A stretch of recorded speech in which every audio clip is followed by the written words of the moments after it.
بعد أن رفض الجزارون دفع رسوم المحلية، ومواطنون يعبرون عن غضبهم لقرار المعتمد ويطالبون بعزله. حزب المؤتمر الشعبي يطالب. The Israelis are pushing us, of course, to a full-scale uprising because people cannot tolerate the situation. We advocate non-violent one. The first Intifada was almost 99% non-violent, but we still had 120,000 people arrested and put in jail, mainly young people, and we had a lot of people killed. So we don't want to use violence. Violence in this case is a response to the horrible Israeli violence that is practiced against Palestinians. And when young people turn to using military actions or military struggle, it's because they feel that all other things are failing and that there is no hope.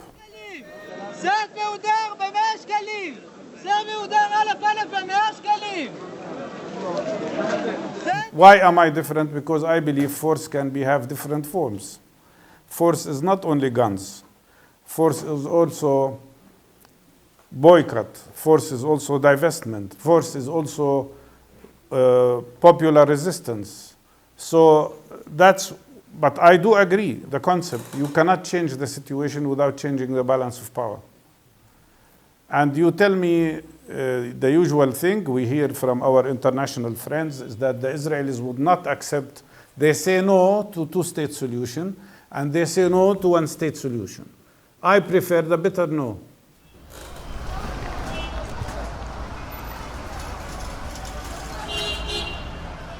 People are pissed off from the PA for three reasons. First reason is because of the elimination of democratic system, and they are right about that. Second, because they don't feel that the authority is feeling their economic suffering and so on. But third, because they see that the authority is too weak in front of the Israelis. And the Israelis make sure to weaken the Palestinian Authority as well. Their attack is not only on Palestinian people, but also on the Palestinian Authority.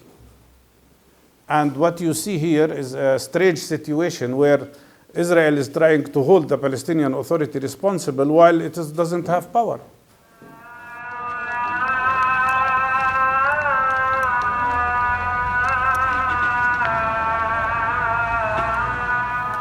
We don't sit still. So we don't allow people to forget us. But in addition to that, I think Europe has a great interest in the situation here.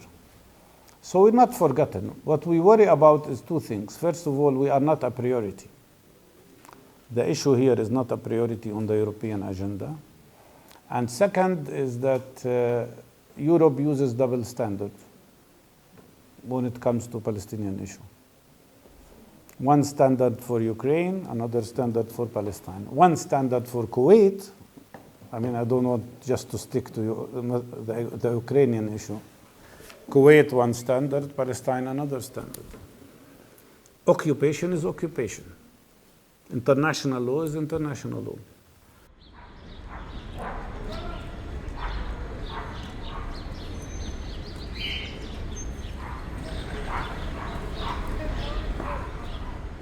There are two alternatives.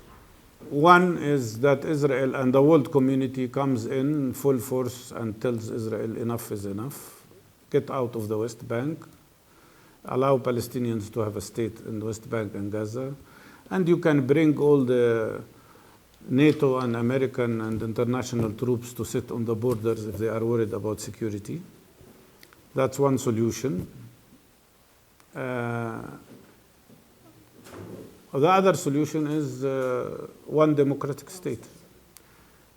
I don't think they will do the first. The international community is not going to do it. So we have to struggle for the second one.